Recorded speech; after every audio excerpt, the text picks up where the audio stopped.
کہ یہ press conference میں جو ہونے لگا ہے، جو وہ بیان کرنے جا رہی ہیں، وہ نہ کیا جائے، رکا جائے اور دوبارہ سے کوشش کی جائے کہ جو سلسلہ 5 دنوں سے جاری تھا وہ بحال ہو سکے۔ یہی وجہ کہ ایک جگہ کل گنڈا پور صاحب نے، بلکہ محمد مالک صاحب کا شو تھا، وہاں انہوں نے ایک بات کی تھی، وہ میں آپ کو سنا دیتا ہوں، اور اس پہ آپ کو رد عمل کیا وہ آپ کی اپنی مرضی ہے۔ وہ کہتے ہیں گنڈا پور صاحب نے کہا مالک صاحب کے پروگرام میں کہ میں نے ہاتھ جوڑے تینوں بہنوں کے آگے، شیخ وقاص اکرم اس کے گواہ ہیں، عمر ایوب، شبلی فراز، حامد رضا اس کے گواہ ہیں، اور میں نے ہاتھ جوڑے ان کے سامنے کہ واسطہ خدا کا، اللہ رسول کا، عمران خان صاحب کو باہر آنے دیں، ہماری کوششوں کے نتیجے میں وہ باہر آئیں گے تو معاملہ ٹھیک کر دیں گے، اور یہاں جیل میں خان صاحب کو ہمیشہ غلط بات دی گئی۔ جب ہم ڈی چوک پہنچے تھے اینڈ پہ 15 لوگ تھے اور سنجانی رکنے کا آرڈر تھا، لیکن پھر بشرا بیگم ان کے بقول نام لیے بغیر انہوں نے کہا انہوں نے آگے جانے کی بات کی، اور بیرسٹر گوہر جیل میں مل کے آئے تھے اس دن عمران خان صاحب سے بقول علی امین گنڈا پور کے، تو انہوں نے کہا یہ بات نہیں مانی، اور 90% معاملات بن چکے تھے، اور مذاکرات جو تب ہو رہے تھے وہ عمران خان کی شرائط پر ہی حکومت کے ساتھ مذاکرات ہوتی ہے۔ پہلی دفعہ گنڈا پور صاحب نے اسٹیٹمنٹ دی، تو میں نے ان کے آگے ہاتھ جوڑے تھے۔ یہ گنڈا پور صاحب کا شکوہ ہے، کھل کے عمران خان صاحب کی بہنوں کی جو پالیسی ہے اس سے اختلاف کر رہے ہیں، اور بار بار جو انٹرویوز بھی دے رہے ہیں اس سے مجھے لگتا ہے کہ شاید وہ دوبارہ سی ایم نہ کہیں بن جائیں۔ اس کی کہانی میں بعد میں بیان کرتا ہوں، فی الحال ان چاروں بہنوں کا مدعا زیادہ اہم ہے۔ شہباز گل، عمران ریاض کی بات میں بعد میں کرتا ہوں آپ سے۔ یہ بھی انہوں نے کہا گنڈا پور صاحب نے کہ یہی وجہ ہے کہ اڈیالہ کے بعد جب بھی پھر علیمہ خان صاحبہ نے دھرنا دیا تو لوگ نہیں آئے، 10 دفعہ انہوں نے دھرنا دیا تو اس سے کیا نکلا ہے، تو ہمیں عمران کو باہر نکالنا ہے، باقی معاملات بعد میں دیکھ لیں گے۔ انہوں نے تینوں چاروں خواتین نے بہرحال وہ پریس کانفرنس کی، جو ان کی بہنیں ہیں، انہوں نے 2 باتوں کی تصدیق کی ہے، دیکھیے وہ دھیان سے سنیے گا، رائے آپ اپنی بات میں قائم کیجیے گا۔ یہ عظمیٰ اپنا علیمہ خان صاحبہ کے الفاظ ہیں، کوٹ اینڈ کوٹ کلپ پڑا ہوا سن لیں۔ انہوں نے کہا جی کہ ایک تو انہوں نے کہا کہ رابطہ ہوا، محسن نقوی صاحب کا ذکر بھی کہیں سری لنکا جانے سے پہلے انہوں نے کیا وعدہ کیا تھا۔ انہوں نے کہا جی پہلے ڈاکٹرز کی بات ہوئی تو ہم نے عاصم یوسف اور ڈاکٹر فیصل کا نام لیا، اس پہ انکار ہوا، اور ساتھ ہم نے ڈاکٹر عظمیٰ کا نام لیا، فیملی سے یہ اور ہمارے ڈاکٹرز یہ پینل کا حصہ بنے۔ پھر انہوں نے اس پہ اعتراض کیا تو ہم نے کہا اچھا آپ ڈاکٹر نوشروان برقی کو لے جائیں، وہ بھی ان کے کزن ہیں، وہ ڈاکٹر ہیں باقاعدہ، اس پہ بھی انکار کیا گیا۔ پھر وہ کہتی ہیں کہ ہمیں انہوں نے کہا کہ جو 2 ڈاکٹر آپ نے کوئی تجویز کر رکھے ہیں وہ ہمیں قبول نہیں، تو پھر ڈاکٹر صاحب نے، جو کہ سلمان اکرم راجہ کا بیان آن ریکارڈ ہے اور پی ٹی رہنما بھی تصدیق کر چکے، پھر ڈاکٹر عاصم کے کہنے پہ ڈاکٹر ندیم قریشی کا نام ڈالا گیا، تو وہ تصدیق انہوں نے کی علیمہ خان صاحبہ نے خود۔ پھر ان کا ہم بھی فلیکسیبل تھے، اس بیچ میں یہ علیمہ خان صاحبہ کا بیان ہے، ہم بھی فلیکسیبل تھے، اور پھر مجھے فون آیا کہ جو برقی صاحب ہیں ڈاکٹر نوشروان برقی وہ بھی قبول نہیں ہے، اور قاسم زمان صاحب کو بھیج دیں، وہ بھی ان کے کزن ہیں۔ تو ہم نے فیصلہ کیا، علیمہ بی بی نے فرمایا کہ ہم نے فیصلہ کیا کہ قاسم زمان تو جو کزن ہیں ان کے وہ تو ڈاکٹر نہیں ہیں، تو پھر ہم اس بات پہ اڑ گئے۔ یعنی مسئلہ پھر اس کا مطلب یہاں سے شروع ہوا کہ پہلے 2 ڈاکٹر ذاتی معالج، وہ اس میں انکار ہوا، لیکن پھر ان ذاتی معالجین کے مشورے پہ ندیم قریشی صاحب ڈل گئے، انہوں نے چیک اپ بھی کیا۔ مسئلہ فیملی ممبر پہ ہوا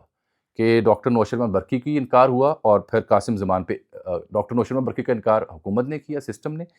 اور بہنوں نے قاسم زمان کے نام پہ انکار کیا، یہاں گڑبڑ ہو گئی۔ اور پھر وہ پریس کانفرنس سامنے جس میں انہوں نے کہا جی کہ عظمیٰ بی بی نے یہ فرمایا اپنی گفتگو میں کہ جب آخری دفعہ میں دسمبر کی ابتدائی تاریخوں میں ملی تھی تو خان صاحب نے مجھے کہا تھا یہ مجھے مار دیں گے، نام لیا انہوں نے، اور انہوں نے یہ بھی کہا، جو 4 نکات انہوں نے گنوائے، کہ میری آنکھ ٹھیک نہیں ہے، میری بہنوں کو کہو کہ آواز اٹھائیں، ڈاکٹر عاصم اور ڈاکٹر فیصل تک مجھے رسائی دیں، اور میری جو رپورٹس ہیں ٹیسٹ کی ہوئے ذاتی ڈاکٹرز کو دی جائیں۔ مطالبات بالکل ٹھیک ہیں، لیکن جو انہوں نے کہا میری بہنوں کو کہو آواز اٹھائیں، یہ آپ کو یاد ہوگا کہ کل جب بشرا بیگم کی جو بھابھی اور ان کی دختر اور ان کی نواسی ملی تھیں، تو اس کے بعد سب سے پہلے یہ زلفی بخاری صاحب نے ٹویٹ کیا تھا کہ اندر سے یہ اطلاع آئی ہے۔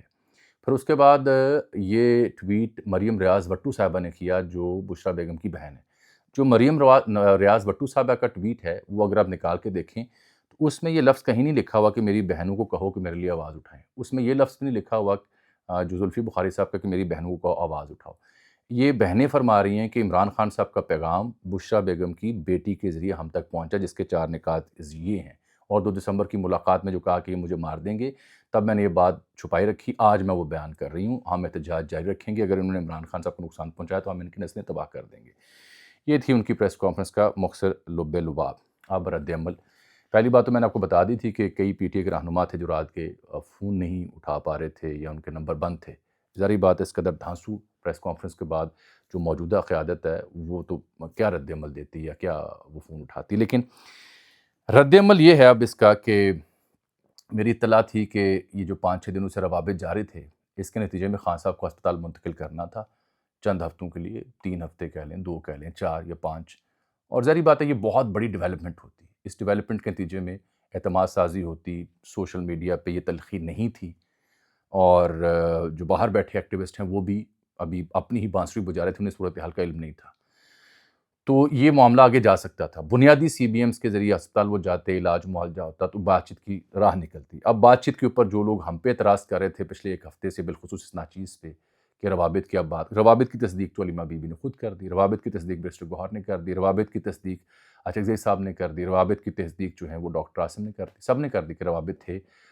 ڈسکشن ہو رہی تھی کہ علاج معالجہ کو ایسے آ کے لے کے جانا ہے۔ غفلت کہاں ہوئی؟ اپنی جگہ سوال ہے۔ فیملی کو ملنے کا حق ہے، بالکل حق ہے۔ مرضی کے ڈاکٹر ملنے چاہیے، بالکل ملنے چاہیے۔ میں اس کے اوپر کوئی رائے نہیں اور دے رہا، بات سوائے اس کے کہ بالکل ٹھیک بات ہے، یہ ٹھیک مطالبات ہے۔ میں جائزہ لینے کی کوشش کر رہا ہوں آپ کی خدمت میں، تاکہ آپ کو تصویر کے دونوں رخ مل سکیں۔ اب جب کہ یہ سب طے ہونے جا رہا تھا تو اب ہوا کیا؟ اب اس سب کے بعد اسپتال منتقل کرنے کی بجائے اب تو رانا ثناءاللہ صاحب کہہ رہے ہیں کہ جیل احاطے میں ہم علاج کریں گے۔ یہ انہوں نے مہر بخاری صاحب کے پروگرام میں کل کہا، اور ان کا جی رائے جو ڈاکٹرز کی ہوگی وہ مقدم ہوگی، اہل خانہ کی تسلی ہمارے لیے اہمیت نہیں رکھتی ہے۔ یہ خطرناک بات ہے، اس کا مطلب وہ بھی رد عمل کے موڈ میں آئے ہیں، حالانکہ مزاج اور صورتحال پوری ایسی بن رہی تھی۔ ایک تو علی امین والے واقعات ہیں، ایک دوسرے اب تازہ واقعات ہیں، کہ مجھ جیسا ایک عام شہری بھی امید رکھ رہا تھا کہ معاملات آگے بڑھیں گے۔ رہ گئی بات یہ جو دوسرے انجیکشن کیا تو وہ 25 فروری کو لگنا ہے، 1 ماہ بعد پھر لگنا ہے، تو وہ اب اسی طرح سے سلسلہ چلے گا۔ سپریم کورٹ انہوں نے حکم دیا ہے کہ جی عدالت میں جائیں اور ارجنٹ وہاں پہ اپیل فائل کریں، جو مریم ریاض بٹو صاحبہ کا ٹویٹ ہے۔ میں ذرا گنڈا پور صاحب کا ذکر کرنا چاہ رہا ہوں۔ گنڈا پور صاحب نے جو تھرتھلی مچائی ہوئی ہے، بڑی خطرناک تھرتھلی ہے، وہ باتیں کر رہے ہیں جو شاید پہلے کسی نے سوچا نہ ہو۔ سی ایم آفریدی، بیرسٹر گوہر، موجودہ قیادت، بہنیں، ان سب کے بارے میں کھل کر تنقید کر رہے ہیں کہ ان کا کردار مثبت نہیں ہے۔ ان کا ایک ہی بڑا الزام ہے، وہ کہتے ہیں جی کہ عمران خان کو جیل جا کے یہ غلط تصویر دکھائی جاتی تھی کہ 1.5 لاکھ لوگ ڈی چوک پہنچے، حالانکہ جب ہم وہاں پہنچے تو اینڈ پہ 15 بندے بھی نہیں تھے۔ انہوں نے اس بیچ میں شہباز گل صاحب اور عمران ریاض خان صاحب کو بھی نہیں بخشا، ان کے اوپر بھی تنقید کی۔ وہ یہ فرماتے ہیں اس بارے میں کہ یہ جو باہر بیٹھ کے کہتے ہیں، ڈالرز کے لیے جو بات کر رہے ہیں، ان کے اوپر الزام لگا رہے ہیں وہ، تو یہ میں نے کہوں گا کہ واپس آئیں نا، تو ہمارے بچے یا ہم کیوں مریں، آپ آ کے انقلاب کو، جہاد کو لیڈ کریں۔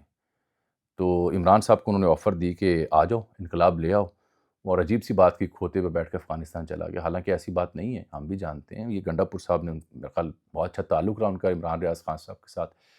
بعد میں انبن ہوئی تو پھر اس کی شاید خنس میں یہ بات کہی ہو۔ انہوں نے کہا جی کہ ہمیں آپ غدار کہتے ہیں، آپ آئیں میرے حلقے سے الیکشن لڑے، میں آپ کو ایم پی بنواتا ہوں، جتواتا ہوں، اور پھر بتائیں انقلاب کیسے آتا ہے۔ یہ انہوں نے گنڈا پور صاحب نے ان دونوں کو سنائی ہے۔ میرا مسئلہ بڑا سادہ سا ہے ساری صورتحال میں، اور وہ مسئلہ اتنا سا ہے کہ جو حکومت کا پلان آف ایکشن تھا نا پچھلے 6-7 دنوں کے اندر،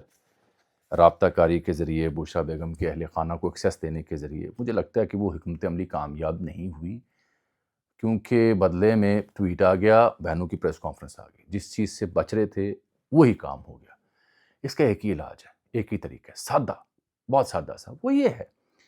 کہ میں نے کئی حکومتی وزراء سے آن ریکارڈ پوچھا کہ صاحب آپ نے ان کی ڈاکٹروں کے مشورے سے ڈاکٹر ندیم قریشی ڈال لیا بیچ میں، تو حرج یہ کیا کہ فیصل سلطان یا عاصم صاحب کو بھیج دیں ملنے، اور ان دونوں ڈاکٹرز کے ہاں میں نے دیکھا ہے ماضی میں بھی جب مل کے ہیں تو انہوں نے کوئی سیاسی بات نہیں کی ہوئی آن ریکارڈ، جو مجھے ابھی تک یادداشت میں ہے۔ ملنے دیں، آپ کو یہ ہے کہ سیاسی بات کوئی نہ کرے تو نہیں کرتے، وہ پہلے بھی نہیں کرتے۔ ابھی حالیہ دنوں جو شوکت خانم کی ویب سائٹ پہ اور ٹویٹر ہینڈل پہ ان کا پیغام ہے، اس میں بھی صحت کی بات کر رہے تھے وہ، تو ان کو ملا دیں۔ میرا خیال ہے ان کو ملانے سے کافی تسلی اور تشفی ہو سکتی ہے۔ یہ میں آپ کو اطلاع ضرور دے سکتا ہوں کہ خان صاحب کی جو صحت کا معاملہ پہلے سے بہتر ہے، امپروو ہو رہا ہے، کیونکہ بر وقت تب ٹریٹمنٹ ہو گئی، پہلے والی غفلت کی وجہ سے خرابی ہوئی، پھر جب انجیکشن لگا ڈاکٹرز گئے تو اس سے صورتحال بہتر ہے، ایک اور انجیکشن لگے گا تو امید ہے بہتر ہو جائیں گے۔ حالانکہ یہ بھی رپورٹ ہو رہا ہے کہ انہوں نے سلمان صفدر کو کہا کہ مجھے تمہاری چہرہ نظر نہیں آ رہا جب وہ سلمان صفدر ملنے گئے، یہ بعد میں پھر رپورٹ کیا۔ لیکن میرا سوال یہ ہے کہ سلمان صفدر صاحب نے یہ جملہ اپنی رپورٹ میں کیوں نہیں لکھا جو سپریم کورٹ میں جمع کروائی؟ اگر خان صاحب نے یہ کہا کہ میں تمہیں دیکھ نہیں پا رہا تو یہ جملہ انہیں لکھنا چاہیے تھا، بعد میں انہیں کیوں یاد آیا؟ اور پی ٹی آئی کی قیادت کیوں تذبذب کا شکار رہی 2-4 دنوں کے اندر؟ اور کیا پی ٹی آئی کی قیادت علیمہ بی بی، عظمیٰ اور دیگر کی کہی ہوئی باتوں کا پہرا دے گی کل جب صبح ہوگی، جب ہم آپ سے مخاطب ہیں